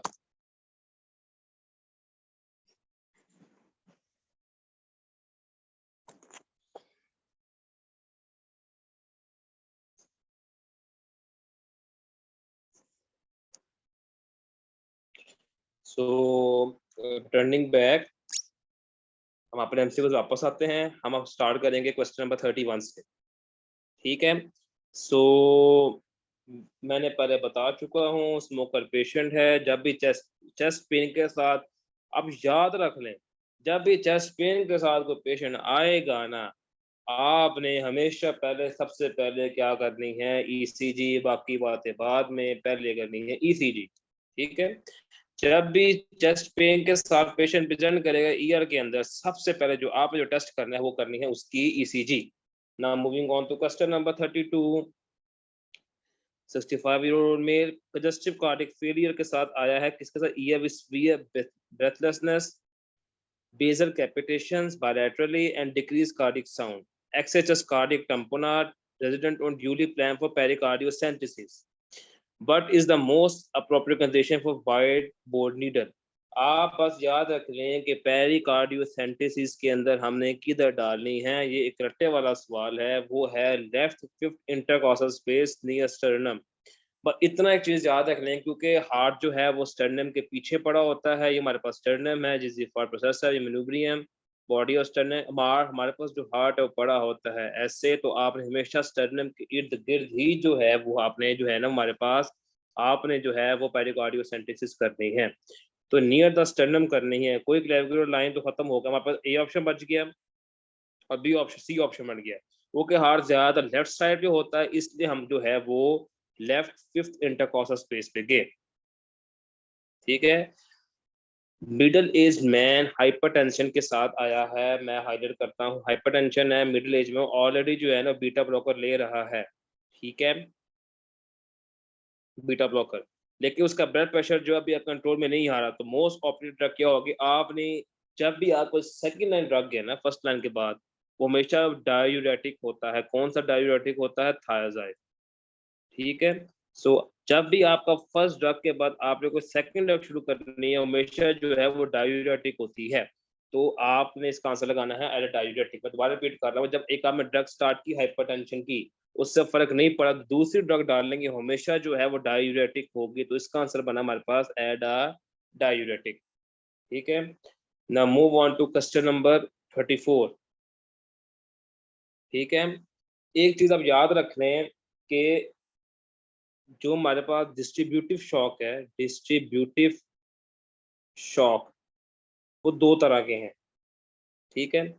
एक है एनाफाइलेक्टिक शॉक, एक है न्यूरोजेनिक शॉक। Neurogenic shock. ठीक है। डिस्ट्रीब्यूटिव शॉक की जो कैरेक्टरिस्टिक फाइंडिंग है वो है decrease systemic vascular resistance, decrease systemic vascular resistance, decrease. Distributive shock में जो एक चीज नहीं भूलनी वो है कि डिस्ट्रीब्यूटिव शॉक में हमेशा सिस्टेमिक वास्कुलर रेजिस्टेंस इंक्रीज होगी, बाकी शॉक के अंदर जे इंक्रीज होगी इन अदर शॉक। ठीक है। डिस्ट्रीब्यूटिव शॉक में हमेशा सिस्टेमिक वास्कुलर रेजिस्टेंस इंक्रीज होगी। अब देखें, सिस्टेमिक वास्कुलर रेजिस्टेंस जो है डिस्ट्रीब्यूटिव शॉक में बढ़ गई है, तो इसका आंसर डिक्रीज है। तो इसका आंसर हमारे पास क्या बना? Anaphylactic shock. मैं रिपीट करूं, डिस्ट्रीब्यूटिव शॉक के दो टाइप्स है। एक है डिस्ट्रीब्यूटिव शॉक के दो टाइप्स हैं। एक है एनाफिलेक्टिक शॉक, एक है न्यूरोजेनिक शॉक। डिस्ट्रीब्यूटिव शॉक में हमेशा एसपीआर जो कम होती है, तो क्योंकि इसमें एसपीआर कम है इसलिए हमने इसके एनाफिलेक्टिक लगा दिया। बस इसमें एक यही चीज थी जो हमें रिकॉर्ड करने को लायक थी। Question number 35। ठीक, क्वेश्चन 35 दो है, ये वाले आगे भी वही जो काउंटिंग काउंटिंग मिस्टेक है। सब चलो चेस्ट पेन 2 घंटे ड्यूरेशन के साथ डिज्निया 5% डायवर्सिक। ठीक है। एमआई की हिस्ट्री होगी। एमआई में देखा कि हमने सीवियर कोरोनरी आर्टरीज की इक्लूजन है और एंटीरियर कोरोनरी आर्टरी बिल्कुल ब्लॉक है। ठीक है। हमने इसे स्टंट डाल ली है। स्टंट के बाद जो है ना हमने इसे दी है कि एक एनसेड दी, जो कि आपसे घर जाके लेनी है। तो कौन से चीज को ब्लॉक करेगी? आपको पता है कि ऐसी कौन सी एनसेड है जो कि हम घर जाने पर देते हैं? वो एक ही है, वो है एस्पिरिन। ठीक है, एस्पिरिन। एस्पिरिन जो है वो इज इरिवर्सिबल इनहिबिटर ऑफ क्या? कॉक्स। ठीक है। और कॉक्स का काम बेसिकली क्या होता है कि जो कॉक्स हैं वो एराकिडोनिक एसिड को प्रोस्टाग्लैंडिन्स में तोड़ते हैं, क्या करते हैं उनको उसमें तोड़ते हैं, कॉक्स इनहिबिटर्स, ठीक है। कॉक्स इनहिबिटर्स एराकिडोनिक एसिड को प्रोस्टाग्लैंडिन्स में तोड़ते हैं, ठीक है। तो इसका जो आंसर बनना है हमारा बनना है एराकिडोनिक एसिड, ठीक है। और कॉक्स को कौन इनहिबिट करते हैं, एस्पिरिन। एस्पिरिन जो है वो कॉक्स को इनहिबिट करेगी, और कॉक्स क्या करते हैं, कॉक्स एराकिडोनिक एसिड को प्रोस्टाग्लैंडिन्स में तोड़ते हैं। तो हमारा आंसर क्या बना है इसमें, एराकिडोनिक एसिड, ठीक है ना। Move on to question number 35, वो ही है, काउंटिंग मिस्टेक है, ये आप ठीक कर लें, पता नहीं क्या चीज है, काउंटिंग मिस्टेक है किताब के अंदर। 68-year-old mail advance heart failure के साथ किसके साथ आया, fatigue, weight loss, breathlessness on walking and progressive ankle swelling, ठीक है। उसके बाद उसका ब्लड प्रेशर 90/65, और इसकी सोडियम, हाँ ठीक है। आपको पता है कि हार्ट फेलियर के अंदर, हाँ मैंने लेक्चर सुने होंगे, जब फर्स्ट ईयर के बाकी लेक्चर सुने होंगे फेम के, आपको पता है कि हार्ट फेलियर के अंदर एक सिस्टम एक्टिव होता है, उससे हम कहते हैं रास। रास का मतलब यह है कि रेनिन एंजियोटेंसिन एडीएच सिस्टम, ठीक है। इसमें हमारे पास एडीएच जो है वो हार्ट फेलियर में इंक्रीज होता है, क्यों, ओके। हार्ट फेलियर में वॉल्यूम की, क्यों होता है हार्ट फेलियर में एडीएच, क्योंकि हार्ट फेलियर में इफेक्टिव सर्कुलेटरी वॉल्यूम कम होता है, जिसकी वजह से रास एक्टिवेट होता है। रास एक्टिवेट होता है तो एडीएच को बढ़ाता है, और एडीएच इंक्रीज, एडीएच क्या करता है, मैंने कल भी बताया था, वो करता है हाइपोनेट्रीमिया, क्या करता है, हाइपोनेट्रीमिया। एडीएच जो है वो हमेशा क्या करता है, hypo, increase ADH leads to hyponatraemia. Heart failure में रास बढ़ता है, रास जो है एडीएच को बढ़ाता है, और एडीएच क्या करता है, हाइपोनेट्रीमिया। तो इसका देखिए सोडियम बहुत कम है, तो सोडियम का जो है वो डिफेक्टिव लेवल की वजह से है, वो एंटी डायरेटिक हार्मोन की वजह से है। So move on to question number 36, ठीक है। क्वेश्चन नंबर 36 में देखें, 50-year-old मैन, 50-year-old हमारे पास है, डायबिटीज के साथ 4 वीक्स के बाद रिपीटेड चेस्ट पेन के साथ despite medical treatment, resting ECG is normal, the most appropriate next investigation should be, ठीक है। आपने अब ये देखना है कि जब भी 50 आया हमारे पास, डायबिटीज मेलिटस क्या है, 4 weeks of repeated chest pain despite medical treatment के बाद उसकी चेस्ट पेन ठीक नहीं हुई, उसकी ईसीजी जो है वो नॉर्मल है। इसका मतलब ये है कि उसको कोई ना कोई अंडर, हमने जो है, हम जो हैं इसके अंदर वो ये होता है कि जो पहले बात डायबिटीज जो है वो रिस्क फैक्टर किसका है, अथीरोवास्कुलर डिजीजेस का, किसका है, अथीरोवास्कुलर डिजीज का जो है वो रिस्क फैक्टर है, ठीक है। माइट बी पॉसिबल कि पेशेंट को चेस्ट पेन के बावजूद अगर ईसीजी नॉर्मल है, इसका मतलब है patient might have underline angina, ठीक है। पेशेंट माइट हैव अंडरलाइंग, पहली बात ये है कि डायबिटीज जो है वो थीरोवास्कुलर डिजीज का रिस्क फैक्टर है। दूसरी बात ये है कि अगर चेस्ट पेन है और ईसीजी नॉर्मल है तो patient might have underlying angina, ठीक है। तो जब एंजाइना हो और अथीरोवास्कुलर अथीरोवास्कुलर डिजीज का रिस्क फैक्टर हो और पेशेंट को अंडरलाइंग एंजाइना हो, तो आपने जो है आप हमेशा जो है ना वो आर्टरीज की कंडीशन देखनी है कि कोरोनरी आर्टरीज की जो है वो कंडीशन क्या है हार्ट के अंदर, और इनको कंडीशन चेक करने के जो टेस्ट करते हैं वो होती है कोरोनरी एंजियोग्राफी। मैं रिपीट करता हूँ कि एक तो बात डायबिटीज एथेरोवास्कुलर का जो रिस्क फैक्टर है, दूसरा ये है कि जो पेशेंट जो है हमारे पास अगर रिस्पिरेटरी चेस्ट पेन के साथ रेस्टिंग ईसीजी नॉर्मल है तो patient might have underlying angina, ठीक है। इस कंडीशन में हम कोरोनरी आर्टरीज की कंडीशन को देखेंगे, जो देखने के लिए हमेशा जो हम कोरोनरी एंजियोग्राफी करते हैं,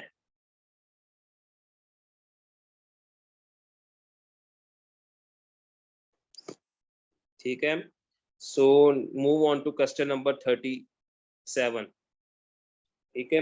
37 में देखें कि एक पेशेंट जो है 45-year-old पेशेंट जो है वो चेस्ट रेट्रोसल चेस्ट पेन है उसको 1 दिन की, patient is Interim means sharp bending forward. She's asked us कब लोगे फिर पेडिकार्डाइटिस, इसको हम पहले डिस्कस कर चुके हैं, इसको हम नेक्स्ट टाइम वेस्ट नहीं करेंगे.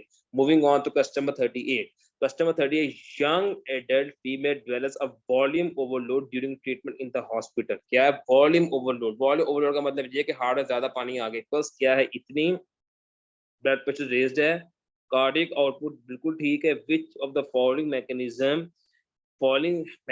significantly help to prevent venous congestion in this patient?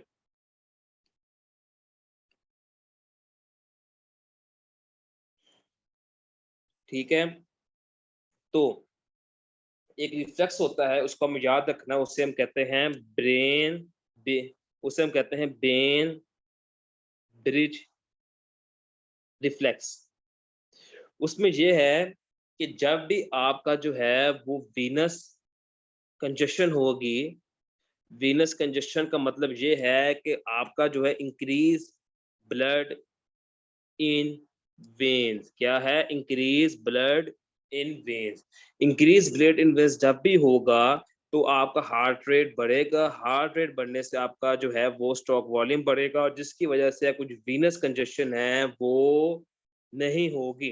ठीक है, मैंने आपको पहले ही बताया था कि preload is equals to cardiac output. ठीक है, प्रीलोड वो है जो राइट वेंट्रिकल में ब्लड आता है, और राइट वेंट्रिकल से ब्लड जो लेफ्ट राइट एट्रियम से ब्लड जो लेफ्ट वेंट्रिकल में जाता है, उससे हम कहते हैं प्रीलोड, जो कांस्टेंट होता है, और वही हमारा कार्डियक आउटपुट के बराबर है. जितना हमारा प्रीलोड बढ़ेगा उतनी हमारी कार्डियक आउटपुट बढ़ेगी. ठीक है, और प्रीलोड शो करता है वेन्स को, और कार्डियक आउटपुट शो करता है हार्ट रेट को वगैरह को, कि हार्ट की आपको जो कार्डियक आउटपुट है वो कितनी है. तो जितना ब्लड वेन्स में आएगा उतना ही हार्ट आगे ब्लड पंप करेगा. तो इस तरीके से हमारी वीनस कंजेशन जो है वो बच जाएगी.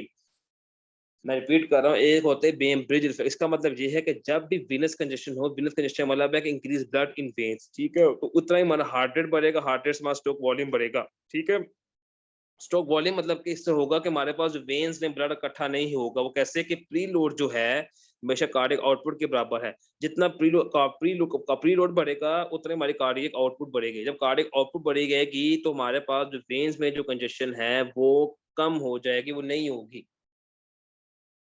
इसको हम कहते हैं वेन ब्रिज रिफ्लेक्स. ठीक है, नेक्स्ट क्वेश्चन ये है, what is a late complication of MI. MI की सबसे लेट कॉम्प्लिकेशन कौन सी है? ठीक है, एमआई की जो कॉम्प्लिकेशंस में आपने पढ़ा होगा, तो सबसे जो लेट कॉम्प्लिकेशन है वो होती है हमारे पास वेंट्रिकुलर रप्चर. उसके बाद होती है हमारे पास, कहते हैं कि वेंट्रिकुलर एन्यूरिज्म. वेंट्रिकुलर एन्यूरिज्म जो है ना, वेंट्रिकुलर एन्यूरिज्म ये हमारे पास जो है वो है हमारे पास most late complication of MI, ventricular aneurysm. उससे पहले हम वेंट्रिकुलर रप्चर को लगाएंगे. वेंट्रिकुलर रप्चर जो है वो होती है, लेकिन ओके वेंट्रिकुलर एन्यूरिज्म नहीं है, इसलिए हम वेंट्रिकुलर रप्चर पे गए हैं. But the late complication of MI ventricular rupture है. वेंट्रिकुलर एन्यूरिज्म जो है वो मोस्ट लेट कॉम्प्लिकेशन है एमआई की, क्योंकि वेंट्रिकुलर एन्यूरिज्म इसमें नहीं है, इसलिए इसका आंसर वेंट्रिकुलर रप्चर लगा रहे हैं. Now move on to question number 40. ठीक है, a 60-year-old man present intense and unabating chest pain for 30-60 minutes. ठीक है, तो क्योंकि ये है हमारे पास कहते हैं कि एमआई, और एमआई में एमआई है, और एमआई में जो मोस्ट कॉमन मार्कर है वो ट्रोपोनिन है. ट्रोपोनिन को ही हम टीएनआई का नाम से हम ट्रोपोनिन कहते हैं. एक ही चीज को दो तरीके के लिखने के तरीके हैं, एक टीएनआई एक ट्रोपोनिन. ठीक है, तो इसमें आपने कंफ्यूज नहीं होना, टीएनआई को हम अगर ट्रोपोनिन कहते हैं. ठीक है, सो move on to now question number 41. ठीक है, a 72-year-old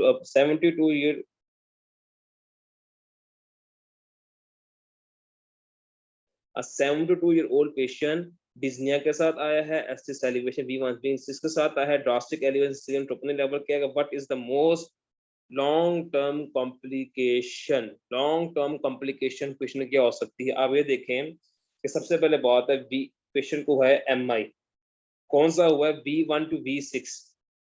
V1 to V6 इसका मतलब ये है कि पेशेंट को एंटीरियर इंटीरोलैटरल वॉल MI हुआ है, ठीक है।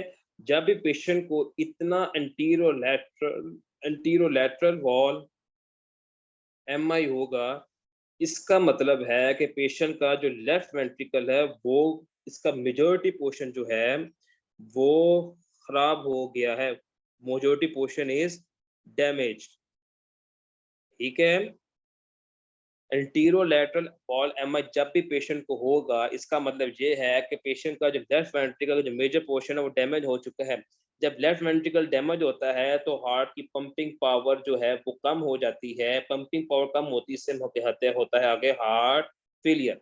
आई एम रिपीटिंग, जब पेशेंट को MI हो और specially V1 to V6 lead में हो तो उसको हम एंटीरियर वॉल MI कहते हैं। और इंटीरियर लेटरल MI की जो मोस्ट से क्या होता है कि उसका जो लेफ्ट वेंट्रिकल के जो मेजोरिटी पोर्शन जो है वो डैमेज हो जाता है। जब लेफ्ट वेंट्रिकल का पोर्शन डैमेज होता है तो उससे हमारे पास जो हार्ट पंपिंग कम होती है हार्ट की, और जब पंपिंग कम होती है हार्ट की उससे हम कहते हैं हार्ट फेलियर। तो इसका हार्ट फेलियर और लेफ्ट वेंट्रिकुलर फेलियर जो है वो हमारे पास जो है वो इसका ए ऑप्शन जो है बिल्कुल राइट है। Now moving on to question number 42, ठीक है। 42 में मैंने आपको पहले ही बताया कि ये क्या है, हमारे पास जो है बैक साइड है, इसको मैं पहले डिस्कस कर चुका हूँ, इसको कार्डियोटेम्पोरल कहते हैं, इसको मैं पहले एक फॉर्मेट समझा चुका हूँ, तो we will not rediscuss it again. Moving on to question number 43, ठीक है। मरमर है किस जगह? Third, fourth, fifth intercostal space on the left side. Murmur क्या है? Holosystolic, harsh and high pitched murmur. This sound can radiate widely. It can be loud and may have a thrill. What is the most likely causing of this murmur? क्या है जी? Hollow systolic हो, hollow systolic या pan systolic, बात एक ही जिसके दो नाम है। हॉलो सिस्टोलिक या पैन सिस्टोलिक, बात एक एक जिसके दो नाम है, ठीक है। हॉलो सिस्टोलिक और पैन सिस्टोलिक मरमर, मैंने आपको पहले ही कहा था कि तीन तरह के होते हैं। जो है हमारे पास पैन सिस्टोलिक, हॉलो सिस्टोलिक, एक होते हैं ट्राइकस्पिड, एक है mitral tricuspid regurgitation, mitral regurgitation एक होता है VSG, ठीक है, ठीक है। सो अब ये देखें कि अगर मैं ये स्टर्नम बनाऊं, यहाँ पर ये मैंने स्टर्नम बनाई है, ये हमारे पास न्यूक्लियम बॉडी स्टर्नम, ये हमारे पास सेकंड इंटरकॉस्टल स्पेस, थर्ड ये जिसमें आगे बना रहा हूँ,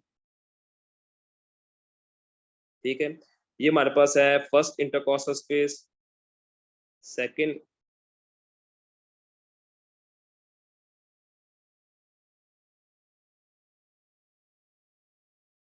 ये हमारे पास है फर्स्ट इंटरकॉस्टल स्पेस, ये हमारे पास है सेकंड इंटरकॉस्टल स्पेस, ये हमारे पास है third intercostal space, fourth, fifth, फिर सिक्स्थ आ गए, ठीक है। अब अगर ये लेफ्ट साइड, ये है राइट साइड, अगर आपको इस साइड पे मरमर सुनाई दे तो ये दो तरह के हो सकते हैं, एक VSD हो सकता है, एक ट्राइकस्पिड रिगर्गिटेशन हो सकता है। और अगर मरमर आपको इधर सुनाई देता तो ये होना था हमारे पास माइट्रल रिगर्गिटेशन, क्योंकि मरमर इधर नहीं है, इस साइड पर है, तो हमारे पास जो है माइट्रल रिगर्गिटेशन तक गया, ठीक है। अब बच गया ट्राइकस्पिड रिगर्गिटेशन और VSD, ठीक है। सो अब इसमें आप ये देखें कि आपके पास एक ही ऐसा मरमर है, ऑप्शन है जो कि या VSD उसका ऑप्शन होगा, या हमारे पास ट्राइकस्पिड रिगर्गिटेशन जो है इसका ऑप्शन होगा, ठीक है। तो ट्राइकास्टिक रिगर्गिटेशन ऑप्शन में नहीं है, तो इसका आंसर हमारे पास चार्ली, ठीक है, 43 का चार्ली।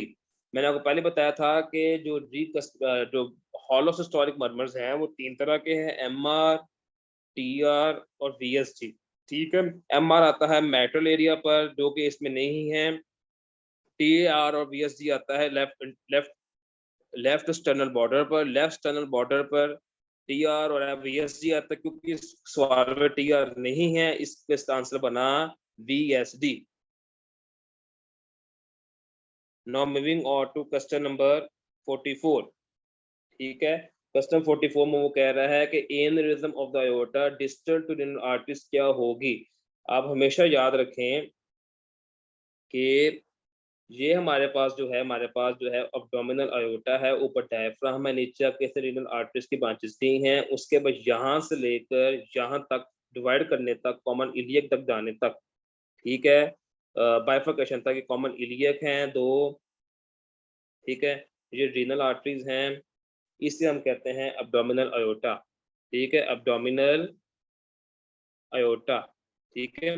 इस यहाँ पे जो इसका जो एनेरिज्म बनता है, जो मैंने बनाया है इसको मतलब हाईलाइट भी कर, ये जो पेशेंट्स का जो है एनेरिज्म बनता है, इसकी जो दो मेन कॉजेज हैं, जो मेन कॉजेज हैं, एक सबसे पहले स्मोकिंग है, उसके बाद एथीरोसेक्लरोसिस है। मैं रिपीट करता हूँ इस चीज को कि हमारे पास ये है डायफ्राम, डायफ्राम के बाद हमारे पास ये आई अब्डोमिनल अयोटा, अब्डोमिनल अयोटा पहले है रीनल आर्टरी और कॉमन इलियक आर्टरी। इसके बाइफर्केशन दौरान जो कि हमारे पास एन्यूरिज्म बनता है उसे अब्डोमिनल एओर्टिक एन्यूरिज्म कहते हैं। उसके दो जो मेन कॉजेज हैं वो है स्मोकिंग है, एथेरोस्क्लेरोसिस है। तो इसलिए हम उसका हमारा ऑप्शन बनना एथेरोस्क्लेरोसिस,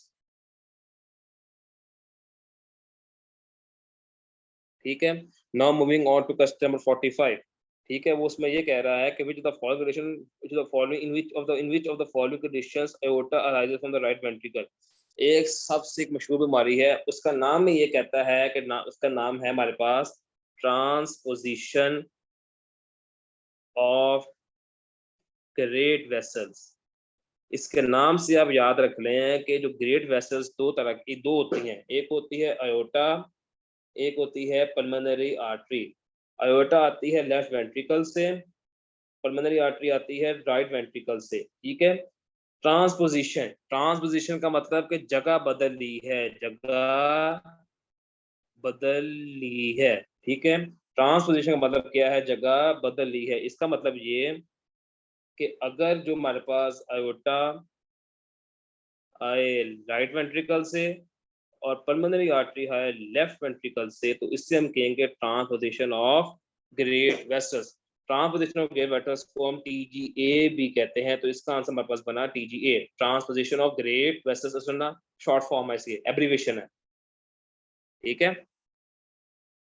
तो ये था हमारे पास question number 45। Now move on to question number 46, ठीक है। The extent to which heart muscle fibers stretch before the onset of systole is defined definition of preload। उस वक्त मैंने आपको बताया था कि प्रीलोड, प्रीलोड राइट वेंट्रिकल में से जो ब्लड जाता है हमारे पास लेफ्ट वेंट्रिकल के अंदर, ठीक है, यहाँ से इधर के यहाँ से इधर, ये हमारे पास जो है वो लेफ्ट वेंट्रिकल में जो हमारे पास ब्लड आएगा, ठीक है, ठीक है। मैं आपको एक डायग्राम में समझाता हूँ। एक ये हमारे पास है लेफ्ट वेंट्रिकल, ठीक है।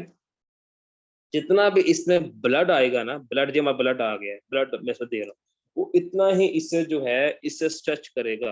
क्या करेगा, स्ट्रेच करेगा ब्लड। ब्लड जो है आप गुब्बारा ले लें, थोड़ा सा एक बलून ले आप, बलून, बलून में पानी भरेंगे तो पानी जो है इधर को फोर्सेस लगाएगा, ठीक है। तो आप कहते हैं कि जो बलून मारा है वो हमारे पास है लेफ्ट वेंट्रिकल, और जो वाटर जो भरा है वो हमारे पास है ब्लड, ठीक है। तो जितना फोर्स एक्सर्ट करेगा लेफ्ट वेंट्रिकल पर ब्लड सिस्टली से पहले, ठीक है, उसका जो इंडिकेटर है हमारे पास वो क्या है, प्रीलोड। प्रीलोड बेसिकली क्या है, amount of blood in left ventricle before systole. तो सिस्टली से पहले जो लेफ्ट वेंट्रिकल में पहले ब्लड था उससे हम कहते हैं प्रीलोड। और प्रीलोड जो है वो जो हमारे पास वो ब्लड होगा वो लेफ्ट वेंट्रिकल पर एक फोर्स एग्जिस्ट करेगा, ठीक है। तो इसका जो आंसर बना हमारे पास बना हमारे पास preload. Now move on to question number 47, ठीक है। A 65-year-old may present due to doctor with shortness of breath, chest discomfort, and syncope. On examination, doctor note weak and delayed pulse with crescendo, decrescendo murmur at right second intercostal space leading to neck. What is the most possible diagnosis? ठीक हो गया। इधर मैं आपको जो ना aortic stenosis के कुछ फीचर्स बताऊंगा, वो हमें याद रखने हैं। सबसे पहला फीचर सैड, सैड क्या, सिनकपी, एंजाइना और डिज्नी ऑन एक्सर्शन।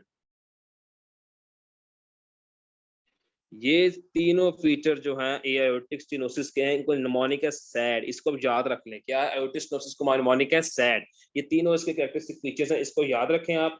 ठीक है, उसके बाद एओर्टिक, ये मेरे पास जो है वो स्टर्नम है। ठीक है, ये क्या है हमारे पास स्टर्नम। ठीक है, ये लेफ्ट साइड है, ये राइट साइड है।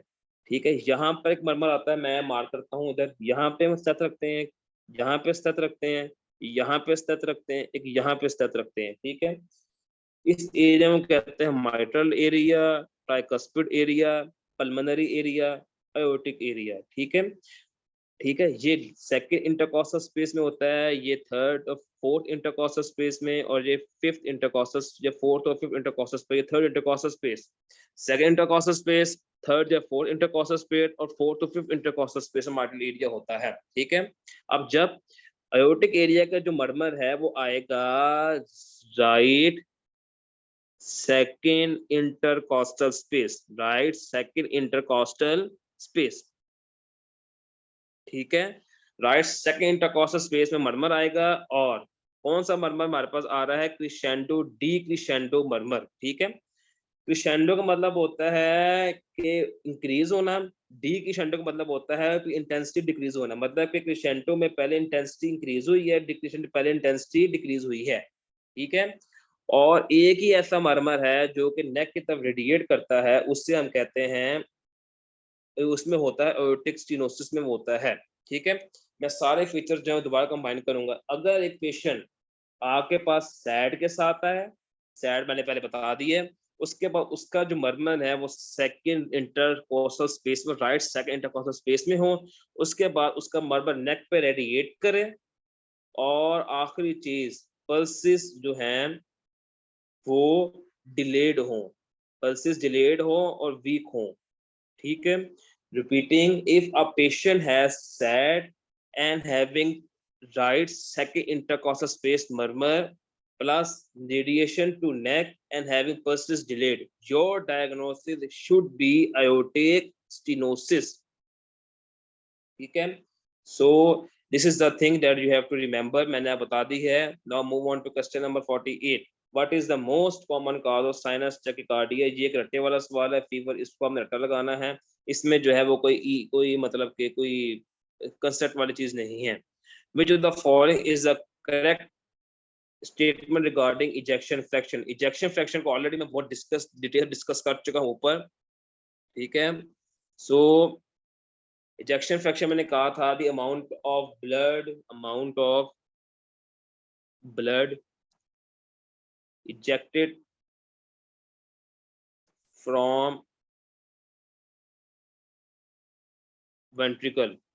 ठीक है, इसको मेजर करते, इसको हम कहते हैं stroke volume divided by end diastolic volume. ठीक है, and diastolic volume over systolic volume, इसका इजेक्शन फ्रैक्शन। ठीक है, सो एक और फार्मूला आपको शायद याद होगा कि कार्डियक आउटपुट या stroke volume is equals to contractility.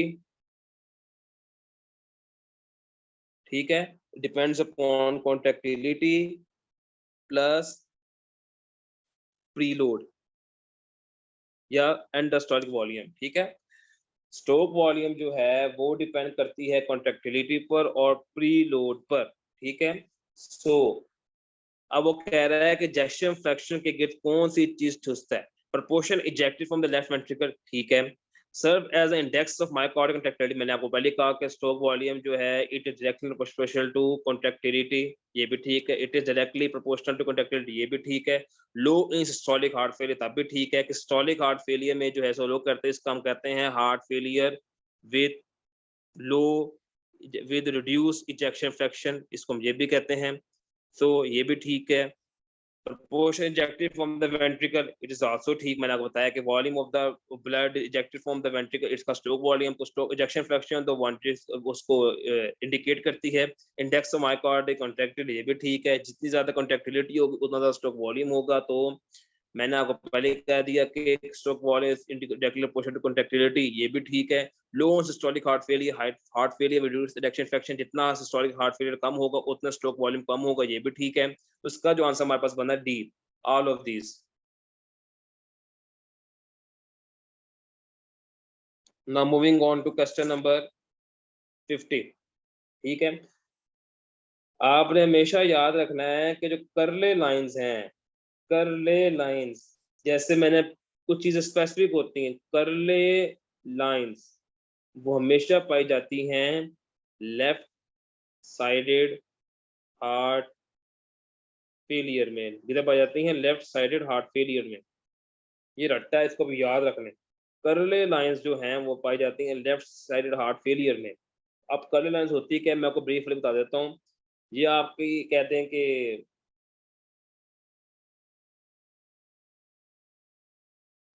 मैंने आपका जो है एक्सरे लिया है क्वेश्चन का, जो कि हार्ट फेलियर के साथ आया है, इसका मैंने एक्सरे लिया है हार्ट फेलियर का जो क्वेश्चन मेरे पास आया है। ये एक हमारे पास उसकी जो है स्टर्नम है, ठीक है, ये उसकी जो है वो चेस्ट की बाउंड्री है,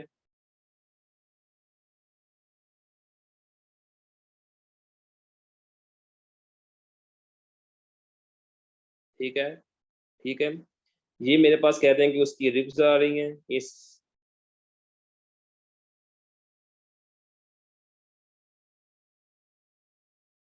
ठीक है। इधर जो है मैंने उसको हार्ट बनाया है, ये मेरे पास पेशेंट का जो है वो हार्ट है, वो इनलार्ज हार्ट है हार्ट फेलियर की वजह से, कार्डियोमेगैली पेशेंट को, ठीक है। सो ये पेशेंट का जो है वो डायफ्राम है, ठीक है। कर्नेल लाइंस बेसिकली ये लाइंस हैं जो कि आपको यहाँ पर जो है लंग बेसिस के ऊपर यहाँ पर जो है वो पैरेलल मिलेंगी, मैं पिंक से बना रहा हूँ, यहाँ पर आपको पैरेलल जो लाइंस मिलेंगी ऐसे कर कर एक्सरे के ऊपर, इनको हम कहते हैं करले लाइंस, करले लाइंस, ठीक है। आपको एक्सरे के ऊपर हार्ट फेलियर के पेशेंट में नीचे जो यहाँ पर जो लाइंस मिलेंगी लंग बेसिस के ऊपर, उसको हम कहेंगे करले लाइंस, ठीक है। Now move on to question number 51। ठीक है, a 50-year 60-year-old man presenting with untreated hypertension, जो कि this hypertension has been elevated in at least 3 occasions. There is currently no evidence of target organ dysfunction. For a therapeutic perspective, what is the best be initial approach? ठीक है, अब आप ये देखें कि जब भी हाइपरटेंशन पेशेंट को हो, ठीक है, और 3 से ज़्यादा ओकेजन पे हो जाए पेशेंट को, तो आपने पेशेंट को हमेशा जो है वो ट्रीट करना है। क्या करना है? ट्रीट। और हमारे पास डाययूरेटिक्स का भी फर्स्ट लाइन ट्रीटमेंट नहीं होते, आपने हमेशा जो है ना इसमें बीटा ऑप्शन पे जाना है। Diuretics are not your first line treatment, diuretics are not your first line treatment. आपने हमेशा जो है वो 2 ड्रग एजेंट कॉम्बिनेशन पे जाना है। ये एक रट्टे वाला सवाल है, इसको रट्टा लगाना है। A man with a prosthetic heart valve underwent hemicolectomy after some days came left contractile fever and other systolic pulmonary ले भी सीधा सीधा सवाल है। मैंने पहले ही आपको बताया था कि आपको मैंने कहा था कि इन्फेक्टिव एंडोकार्डिटिस ने बहुत तंग करना है, अब देख लें इसमें। Six factor, heart valve, fever, some days chronic fever है, और सिस्टोलिक मर्मर। क्या हुआ जी? Infective endocarditis. इन्फेक्टिव एंडोकार्डाइटिस का इन्वेस्टिगेशन ऑफ चॉइस हमारे पास पता क्या है? हमारे पास जो इन्वेस्टिगेशन ऑफ चॉइस है इन्फेक्टिव एंडोकार्डाइटिस के लिए, वो हमारे पास है ब्लड कल्चर। क्या है हमारे पास? Blood culture. Infective endocarditis investigation of choice always blood culture, so we go for blood culture, option is beta. Now move on to question number 53. A 50-year-old man suddenly felt a vague chest pain at the center of the chest. Pain was located in substernal location and was in the side of the shoulder. ये मैंने पहले बता दिया, inferior wall MI इसमें time तैयार नहीं करेंगे, ठीक है। Which of the following is the most common cause of death in for first 24 hours? Sudden cardiac death, जब 24 आवर्स के अंदर अनएक्सप्लेन डेथ हो, पेशेंट की अनएक्सप्लेन डेथ हो ड्यू टू हार्ट, तो इसकी जो मोस्ट कॉमन काज है वो एरिथमियाज हैं। क्या हैं? एरिथमियाज। मैं थोड़ा सा कोशिश करने से लिखता हूँ, समझ नहीं आ रही। सडन कार्डियक डेथ की जो मोस्ट कॉमन काज है 24 आवर्स के अंदर, वो है हमारे पास एरिथमियाज। क्या है? एरिथमियाज, ठीक है। 24 आवर्स के अंदर सर्टेन कार्डियक डेथ की जो काजेज है हमारे पास क्या है, arrhythmia, specially in MI, specially in MI. Most common cause of certain cardiac death is arrhythmia. याद रखने इस चीज को, मैं ऊपर लिख देता हूं, most common cause of certain cardiac death is arrhythmia. इसको अब याद रख लें, आपकी जिंदगी आसान हो जाएगी। ठीक है, सो इसका आंसर बना हमारे पास अल्फा ऑप्शन, एरिथमियाज। ठीक है, आज 60 क्वेश्चंस करेंगे, बस 6 सवाल और करेंगे बस। A 50-year patient presented with dyspnea and severe chest pain radiating to the back. Chest X-ray show mediastinal and widening. What would be the common risk factor of patient? Severe chest pain हो patient को, plus radiating to back plus mediastinal widening. आपका जो diagnosis बनना है वो क्या बनना है? चले आखिरी क्वेश्चन आज का है 55, बाकी कल कर लेंगे। सो आपको डायग्नोसिस बनेगा, हमारे पास बनेगा एओर्टिक डायसेक्शन। क्या बनेगा? Aortic dissection. Patient with severe chest pain radiating to back with mediastinal widening always go for aortic dissection. Severe chest pain radiating to back plus mediastinal widening always go for aortic dissection. And most common risk factor, most important risk factor for aortic dissection is hypertension. क्या है? Hypertension. Aortic dissection का जो most common risk factor वो क्या है? Hypertension. तो answer goes for hypertension. ठीक है, सो आज के हमारे सवाल आज खत्म हुए। कल से हम क्वेश्चन नंबर 56 से जो है वो स्टार्ट करेंगे। So good luck and have a good night.